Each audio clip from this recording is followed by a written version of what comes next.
우리가 하나님의 법을 어겼다, 선악과를 먹었다는 것은 하나님과의 계약 위반이죠. 법을 어긴 거예요.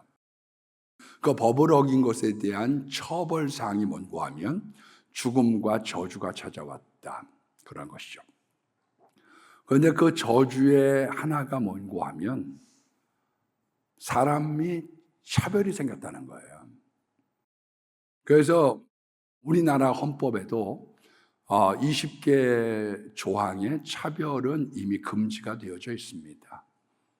차별은 타락한 영혼들의 잘못된 결과물이니까요. 그래서 우리가 성경에서 보면 선악과를 먹고 창세기 3장 16절 말씀에 보면 부부차별이 나옵니다. 남편이 너를 다스리게 될 거고 아내가 남편을 바라보게 된다. 여러분, 그래서 우리가 구원받지 못하고 예수 만나지 못한 영혼들은 전 세계적으로 남자 여자의 차별이 많은 데가 50%가 넘습니다. 차별 많아요. 우리가 익히 알고 있는 삼강오륜, 유교적인 것도 뭐냐?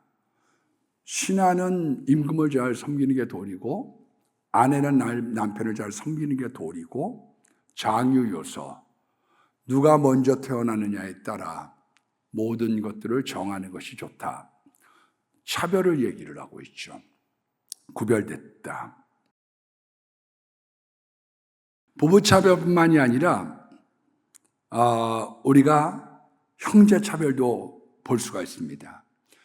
야곱과 에서를 보면 이 에서한테 모든 것을 몰아준 거죠. 축복권도 주고 이 장자권, 예배드릴 수 있는 권리, 우리로 따지면 종갓집, 제사를 지내는 종갓집의 권리를 줬다, 그렇게 말씀드릴 수 있죠. 그 가정이 뼈대가 되는 거예요. 그래서 여기에 대한 다툼이 있었던 것 아닙니까? 형제 차별이 있다. 가인이 쫓겨나고 난 다음에 성을 샀습니다. 그런데 그 아들의 이름을 따서 에녹성이라고 했다. 가인의 아들의 이름이 에녹인 거죠. 그런데 가만 보면 계층이 생겼어요. 성주가 있고요, 거기를 섬기는 가신들이 있고 백성과 평민이 있는 거죠. 차별이 생겼습니다. 노아라는 사람이, 우리 할아버지가 술을 마시고 벌거벗고 누웠습니다. 그런데 벌거벗고 누웠는데 큰아들과 막내아들은 아버지의 허물을 덮어주고 옷으로, 둘째 아들 함은 그 식구들한테 다 이야기를 했죠. 그래서 저주를 받았는데 그 다음부터 인종의 차별이 생기기 시작한 거죠. 그래서 백인들이 흑인을 포획을 해서 노예를 삼아서 백인들이 흑인들을 교회로 데리고 왔습니다. 왜? 설교에 뭐를 넣어주길 원하느냐? 여러분들은 함의 후손이고 부모 때의 잘못으로 말미암아, 선조 때의 잘못으로 말미암아 종과 노예의 삶을 사는 것이 마땅하다, 이거를 심겨주고 싶었던 거죠. 그래서 흑인 영가가 나오고 그 사람들의 기구한 삶을 하나님께 읊조리는 삶을 살게 되었다고 말씀드릴 수 있습니다. 신약에 와서는요, 달란트 비율을 봐보세요. 재능에 따라 5달란트, 2달란트, 1달란트를 줬다. 여러분, 이 6천 드라크마, 한마디로 당시에 70억 원 정도, 오늘날 지금으로 따지면 1달란트가 약 700억 원 정도 됩니다. 그러니까 지금 금값이 굉장히 비싼 거죠. 한 10배 정도가 지금 우리가 시가가 가고 있기 때문에 금은 좀 조심해야 되지 않을까? 그런 생각이 듭니다. 왜? 그게 지금 70억 원 정도. 그러니까 140억 원, 350억 원을 갖다가 나눠준 겁니다. 재능을 따라. 신명기 8장 18절에 있는 말씀에 보면 재물 얻는 능을 하나님이 주셨다는 거예요. 그럼 하나님의 재능도 주시고 거기에 따라서 돈도 나눠줬으면 불공평한 거 아니에요? 불공평. 예. 그래서 우리가 출발부터 우리는 불공평한 것들이 많아요. 그런데 자기가 어떤 위치에 있든지, 왕궁이든지, 깡촌이든지, 장남이든지, 차남이든지, 백인이든지, 흑인이든지, 남자든지, 여자든지 상관없습니다. 예수는 믿으면 구원받고, 그리고 내가 말씀대로 살고 내 부모를 공경하면 땅에서 잘되고 장수하게 해주겠다고 약속하는 거예요. 이거를 우리가 만고불변의 진리라고 얘기하는 거죠. 그때 다른 게 아닙니다. 우리가 이 세상에서 하는 이야기들은요, 너무 책임 못 질 사람들의 말들을 따라가지 마세요. 책임 못 질 사람들의 말을 왜 따라가요? 성경에 진리의 말씀이 있는데, 이 생명의 말씀이 있는데요. 우리가 공부 열심히 해라 좋은 거죠. 그러나 공부한다고 해서 다 출세하고 훌륭한 사람 되느냐? 꼭 그런 것 같지 않아요. 그거는 여러 가지 변수가 있습니다. 너 일찍 일어나고 부지런하고 이놈아 열심히 해야 돼. 그러나 성경은 먼저 갔다고 선착하는 것이 아니요. 먼저 갔다고 미리 도착하는 게 아니라는 거예요. 토끼와 거북이 같이. 네. 그리고 먼저 간 고기만, 배만 고기를 잡는 게 아니에요. 늦깎이 인생도 있을 수 있고요. 이 세상은 우리들이 말하고 있는 것과 변수가 엄청 많다. 그렇게 얘기하고 있죠. 우리는 힘 좋으면 이긴다고 생각하는데 예레미야서 9장 23절 말씀에 보면 용자는 자기의 힘을 자랑하지 마라. 힘 자랑하지 말라는 거예요. 작은 고추가 맵고요. 이번 주에 제가 설교를 이렇게 준비하면서 곰곰이 묵상을 하면서 이런 생각을 가졌어요. 사무엘상 17장에 보면 다윗과 골리앗의 싸움이 나지 않아요? 그런데 왜 다윗이 이겼을까? 제가 아마 어려서부터 수백 번도 더 들었겠죠. 이 내용을. 그런데 왜 다윗이 이겼을까? 이번에 곰곰이 제가 생각을 해봤습니다. 세 가지 이유 때문이라고 생각해요. 첫 번째는 다윗이 40일 동안 골리앗을 관찰한 거죠. 비디오를 틀어본 거예요. 네. 그래서 골리앗의 약점을 갖다가 파악을 하기 시작한 거죠. 아, 골리앗은 이렇구나.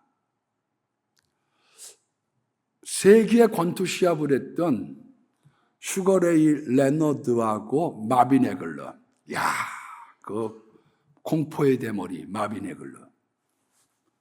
헤비급 통합 챔피언, 이 미드급 통합 챔피언. 그런데 슈거레이 레너드는 은퇴한 상태입니다. 근데 뭐라고 얘기를 하느냐 하면 이 사람이 권투 해설을 했는데 내가 마빈을 이길 수 있다는 거예요. 하나는 이 권투 천재, 또 하나는 이 공포의 펀치. 다 마빈 에글러가 이길 줄 알았습니다. 그런데 왜 이 슈거레이 레너드가 이겼느냐? 비디오 판독. 이걸 갖다가 해설을 하면서 약점을 하는 거죠. 아, 지금 마빈 에글러의 약점은 저거구나. 내가 싸워서 이긴다. 두 번째는 뭐냐면요. 골리앗이 다윗의 무기를 이해하지 못했어요. 그래서 막대기를 들고 제구에다가 돌멩이를 딱 차고 이러고서 나왔는데 야, 네가 나를 개로 알고 막대기를 갖고 왔냐? 상대방에 대한 무기를 이해하지 못한 거예요. 세 번째로 이 골리앗이 키가 크니까 그야말로 권투로 따지면 아웃복싱을 했으면 이겼겠죠. 거리를 뒀으면 이겼을 거예요. 그런데 이놈아 너 계속 거라 그렇게 한 게 아니라 내게로 오라 그렇게 얘기했어요. 그러니까 다윗이 막 달려가가지고 제구에서 돌멩이를 갖다가 꺼내서 접근전을 폈거든요. 코앞에 가가지고 이마에다 돌을 박아버리니까. 그래서 다윗이 이긴 거예요. 만약 거리가 있었다, 저놈이 가지고 온 막대기의 무기의 내용을 알고 있었다, 내 약점이 이마인 것을 알고 있었다고 하면 안 좋죠. 우리가 생각할 때는 힘이 좋고 숫자가 많으면 이길 것 같은데 그렇지 않거든요. 여러분, 토끼와 거북이도 수영 시합을 했으면 거북이가 이겼죠. 그러니까 물을 잘 만나야 돼, 인간은요. 깡총 뛰면서, 그게 아니라 물을 잘 만나야 된다니까요. 환경이 중요해요. 어느 목사님이 자기 교인을 이렇게 소개를 하더라고요. 자기 교인 중에 화투 같은 거, 타짜라고 그래요. 그거 하면서 뭐 전과 많이 일으켰던 아주 건달이 있는데 예수는 믿고 회심을 했어요. 그래서 이제 이 방에 모여가지고 뭐 구역 예배 비슷하게 예배도 드리고 뭐 빈대떡도 부쳐 먹고. 근데 이 회심했던 이 건달, 화투장을 달 놀리는 이 사람이 자기 얘기를 하니까 사람들이 그러냐고. 내가 화투장을 감출 텐데 섰는 사람에게는 내가 상금을 주겠다. 진짜냐? 그래가지고 화투장을 딱 보여주고 딱 했는데 사라졌어요.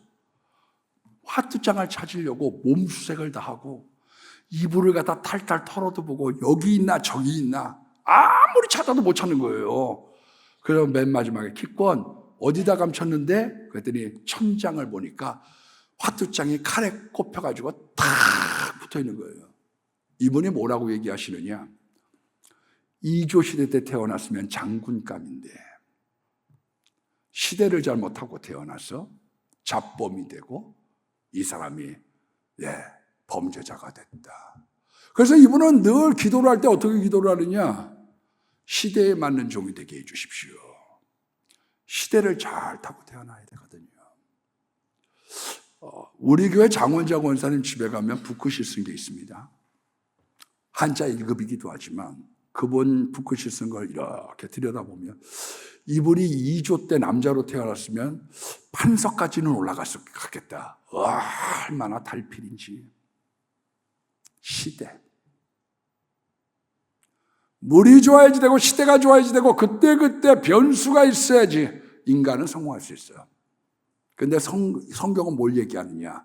시대, 환경, 사람, 조건 다 필요 없이 요 말씀대로 살면 자기가 여자든 남자든 부유하든 가난하든 다 잘 되고 장수하는 방법이 있다는 걸 얘기하고 있거든요. 그래서 성경은 만고의 진리인 거죠. 왜? 상황과 상관없으니까요. 여러분, 이 부모 공경에 대해서 잘하는 사람이 누구냐 하면 이삭이라는 사람입니다. 근데 이 이삭이라고 하는 사람이 안타깝지만 머리가 별로 좋지 않아요. 여러분, 이 이삭이라는 사람을 잘 들여다보면요. 한마디로 어머니하고 아들하고 공모해서 사기친 거 아니에요. 그래서 축복을 뺏긴 거 아니에요. 머리가 명민하지 않습니다. 가까이 와서 안수받을 때도 쌍둥이 아들, 더더구나 털복숭이를 갖다가 구별을 못했으니까요. 아버지 야곱은요, 야곱이라는 사람은 산전수전 다 겪었기 때문에 어떠느냐, 와서 에브라임과 므낫세를 어긋맞겨 이렇게 안수기도 하니까 요셉이 마음에 내키지 않는 거예요. 그러니까 요셉보다는 야곱이 한 수 위죠. 아버지, 이쪽이 장남이에요. 내 아들아, 나도 안다. 나도 안다, 내 아들아.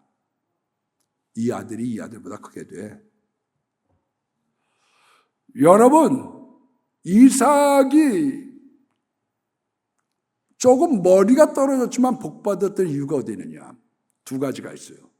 복을 잘 받으려면요, 부모의 사랑을 많이 받는 거하고요, 다른 한 가지는 순종을 하는 거예요.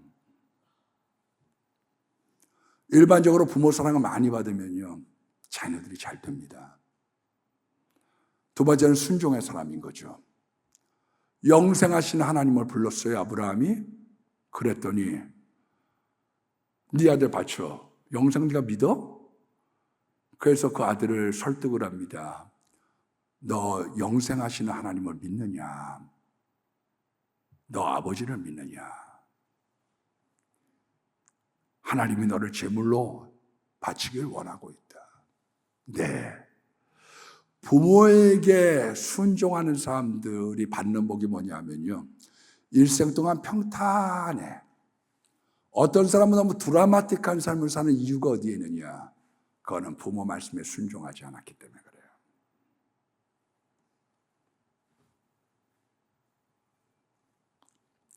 제가 언젠가 심부름 잘해서 잘된 사람 세 사람을 이야기한 적이 있는데, 오늘은 조금 더 제가 깊게 들어가서 이야기하려고 합니다. 요셉이 아버지의 심부름을 갑니다. 야, 형들이 양떼를 잘 지키고 있는지 보고 오너라. 네. 세겜에 갔더니 형들이 없어요. 근데 37장 15절 말씀에 보면 뭐라고 나왔냐 하면 방황했다. 왜?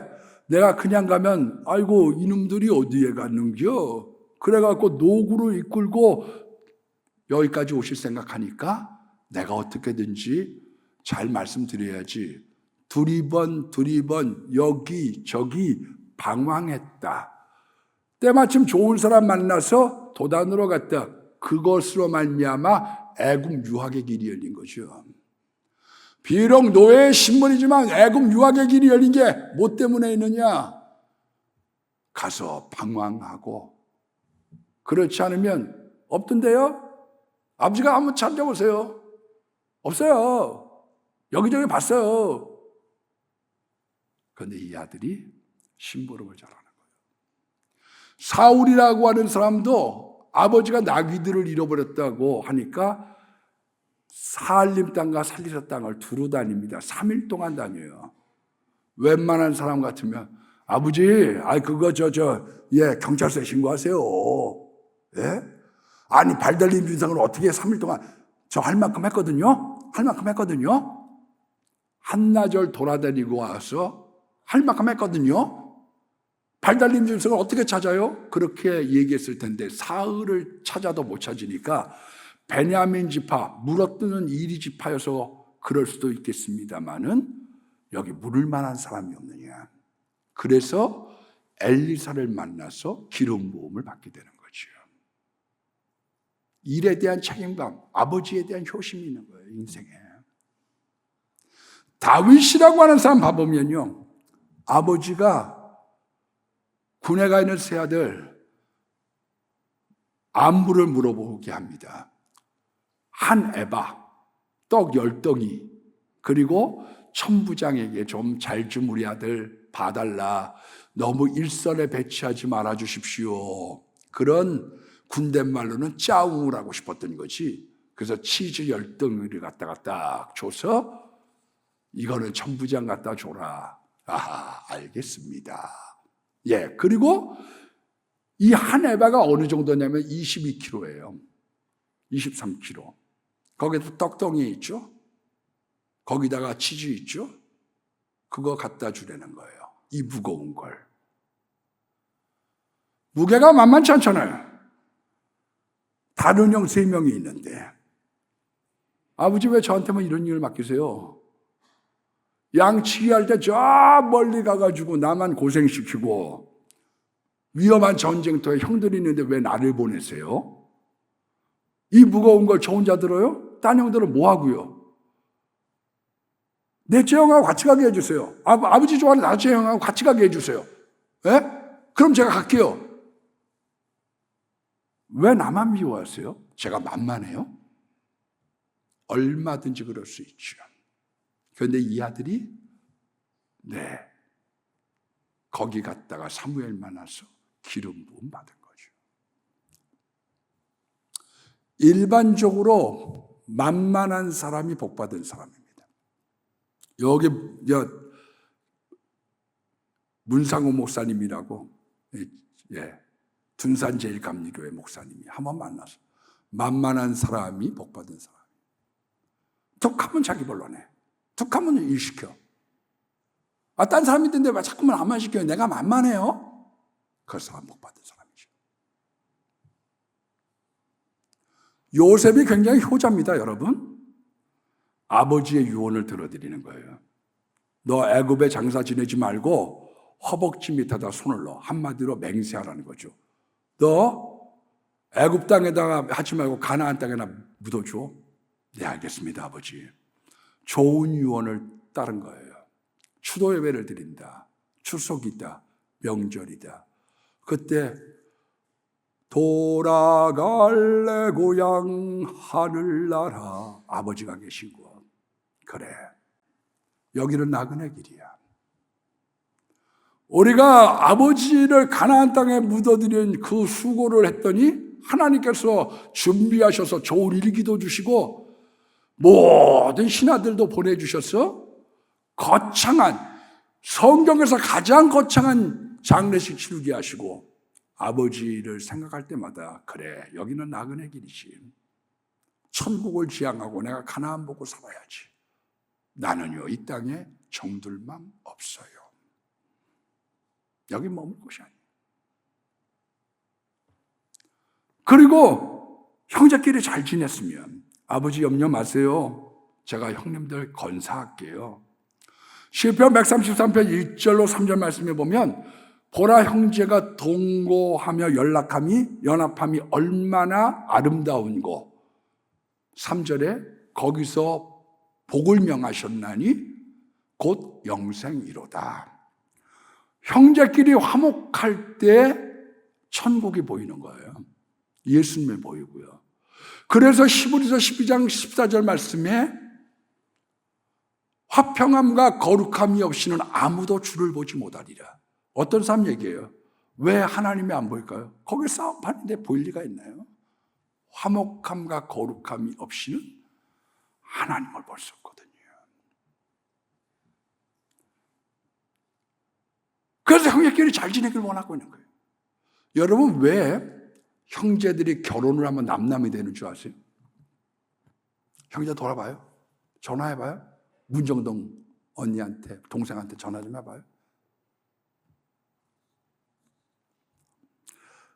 먼저는 인간이요, 집중적으로 사랑할 수 있는 사랑의 용량이 5명밖에 안 돼요. 그래서 어렸을 때는 뭐 한 입을 뒤집어 쓰고 사는데 결혼하면 남편 생겼죠, 아내 생겼죠, 처가댁 뭐 다 있잖아요. 아이들도 생기고. 그러니까 5명을 다 집중할 수 있는 용량이 되지 않는 거예요. 그래서 좀 잘하면 남편은 돌보지 않는 거죠. 애 키우는 데만 바빠. 왜냐하면 5명밖에 안 되거든요. 아버지 어머니 보내매. 그리고 애들 보고 당신이 알아서 해. 그렇게 되는 거죠. 용량이 안 돼요. 그래서 클 때도 왜 우리 엄마는 큰오빠만 알고 넷째만 알고 우리는 왜 찬밥이야? 왜 그러냐? 사람의 용량이 5 사람들에게 집중할 수밖에 없거든요. 그래서 결혼했더니 시댁 챙겨라, 친정 챙겨라. 근데 시동생 챙기고 친정에 가가지고 그 형제들 챙길 수 있는 마음의 여유와 공간과 능력이 없거든요, 인간은요.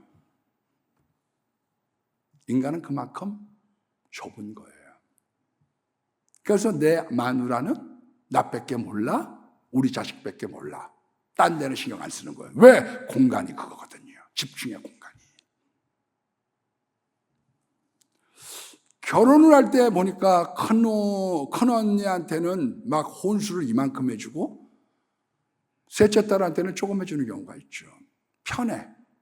그게 이제 상처가 돼가지고 서로 멀어지는 거예요. 우리 큰 누나 시집을 갈 때 둘째, 셋째, 막내 누나가 공책에다가 큰언니 해준 장롱, 텔레비전 뭐 이래가지고요, 홀수품 목록을 다 적어놨어. 그러면서 우리가 시집갈 때도 이만큼 해줘야 된다고. 이만큼 해달라는 거예요. 근데 차별이 생겼거든요. 그래서 상처가 되기 시작하는 거예요. 엄마는 큰오빠밖에 모르잖아. 세 번째는 아버지가 치매에 걸리셨어요. 그래갖고 아버지를 돌봤습니다. 7년 동안 고생 많이 했어요. 어떤 자녀는 한 달에 한 번씩 계좌 이체를 시켜. 경험이 못했어. 또 한 자녀는 코빼기도 안 비치다가 아버지가 돌아가시면 모여갖고 법대로 합시다. 어머니가 1.5, 우리 자식들은 1대1 하냐? 그러니까 그렇게 해가죠. 그러면 모시고 있었던 아들이 이런 얘기를 하는 거죠. 야 이놈아, 네가 한 게 뭐 있어? 아니 법대로 하자니까 형. 법이 그런 거 아니야. 엄마한테 1.5 주고 우리가 하나씩 갖는 거 아니야. 왜 형 욕심 풀려? 야 이 새끼야, 네가 사람 새끼냐? 이래가지고 싸움이 생기기 시작하거든. 서로 격차가 벌려지기 시작하는 거죠. 요셉이 지금 장남 노릇을 합니다. 형들이 얹혀 살아. 형들이 주눅이 들렸죠. 어려서 엄마도 없는 요셉이 얼마나 형들에게 구박받기 쉬웠겠어요. 예쁨 받는 막내 동생, 아버지 어머니 출타하는 날, 그날이 제삿날이지. 일와 이 자식의 버르장머리 없이 그래갖고 형들이 잡아 족치는 날이죠. 그날이에요. 형제 많으면요, 그날 맞아 죽는 날이지. 너 앞으로 똑바로 하면 죽을 줄 알아. 야곱이 요셉을 왜 신부로 보냈겠어요? 왜 감독, 왜 보안사령관을 만들었겠어요? 혹시 형들한테 기죽지 마. 형들에게 암시적으로 묵시를 하고 있는 거죠. 얘 건들면 없어. 알았지? 그러니까 사이가 안 좋은 거예요. 아버지가 보호를 해주고 있거든요. 눈에 거슬리거든. 지금은 형님들이 을이 되어져 있는 거예요. 을이. 오늘날로 따지면 천덕꾸러기, 예? 셋째 아들이 사장님이 되고 엄마가 그렇게 논밭 팔아서 소 팔아서 공부해 시켰던 큰형은 지금 만년 과장으로 있거든. 예? 근데 집으로 돌아오면 12살 때로 돌아가기 시작하는 거예요. 명절에 강제 소집이 돼가지고 막둥이 취급을 당하면서 이거에 저거에 더더군다나 동서의 관계를 보니까 나보다 2살 어린 게 형님이랍시고 반말 찍찍하면서 아유, 그래서 얼마 지나면 나 안 가, 당신이 나가 그렇게 얘기하기 시작하고 여행 가, 우리 여행 가. 아무튼 그 셋째도 지금 안 오잖아. 왜 당신만 그렇게 가? 이러면서 싸움판이 생기는 거죠. 요셉에게 부탁한 게 있어요. 너 관용해. 원한 풀어. 그게 효도야. 아버지의 마음을 읽을 줄 알았던 요셉.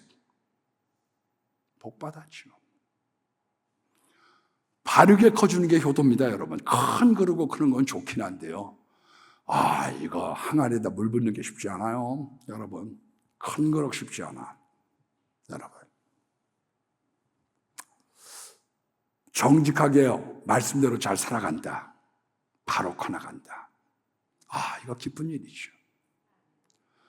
제 가정 얘기를 해서 좀 죄송하지만 제 딸 여식이 하나 있습니다만은 교수기를 가려고 하니까 학점을 잘 받아야 되겠죠.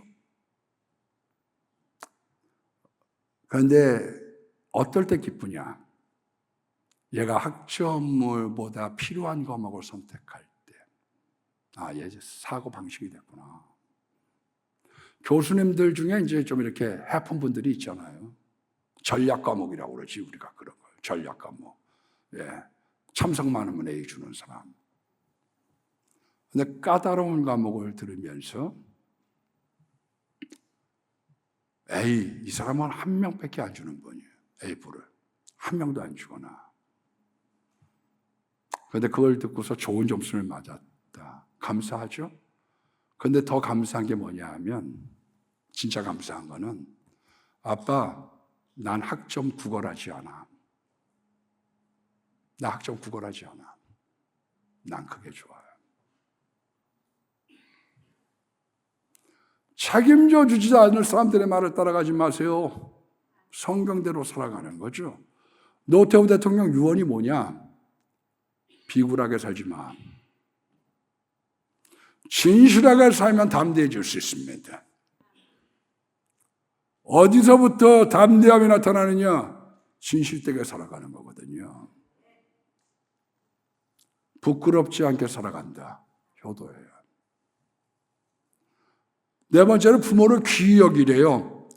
신명기 27장 16절에 그 부모를 경홀히 여기는 자는 저주를 받을 것이요.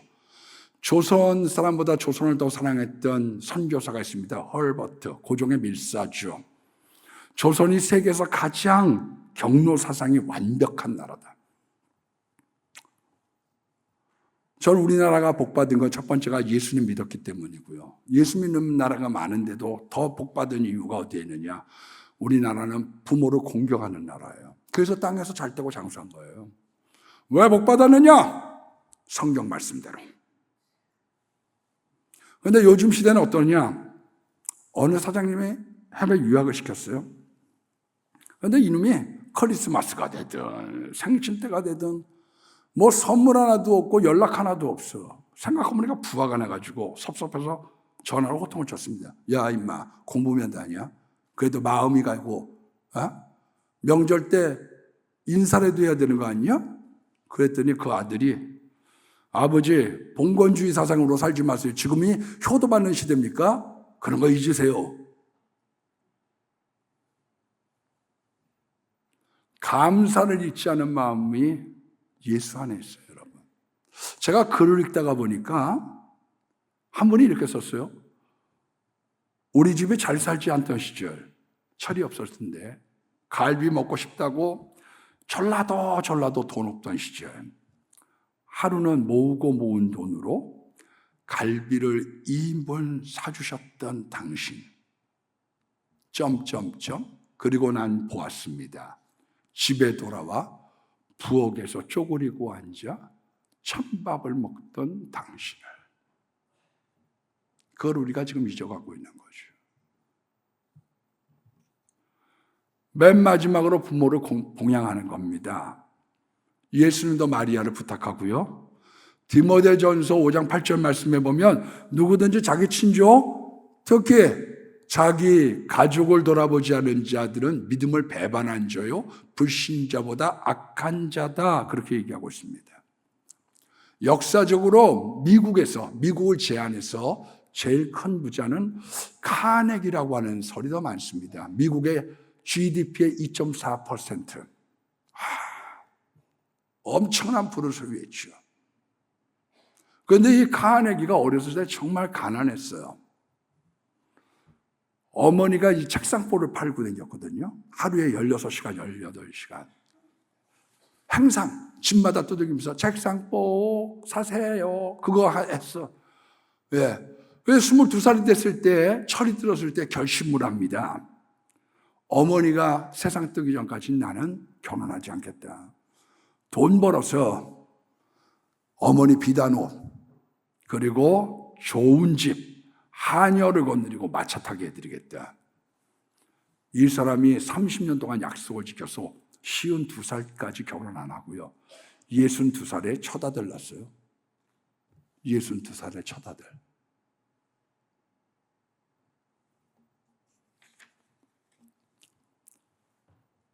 JP 모건의 이 철강 회사를 팔 때 3억 달러를 이 미국에 기부했다고 그래요. 철강업, 미국의 근간을 세웠죠. 진짜 미국의 근간을 세운 건 철강업 카네기죠. 우리나라 포철이 이 나라를 만든 거예요. 똑같은 거죠. 그리고 상상할 수 없는 당시에 3억 달러를 기증을 했습니다.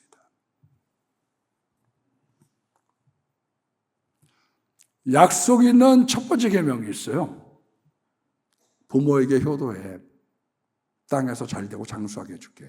여자로 태어나니? 너 가난해? 너 베트남 사람이니? 상관없어요. 부모에게 잘하면 잘 됩니다.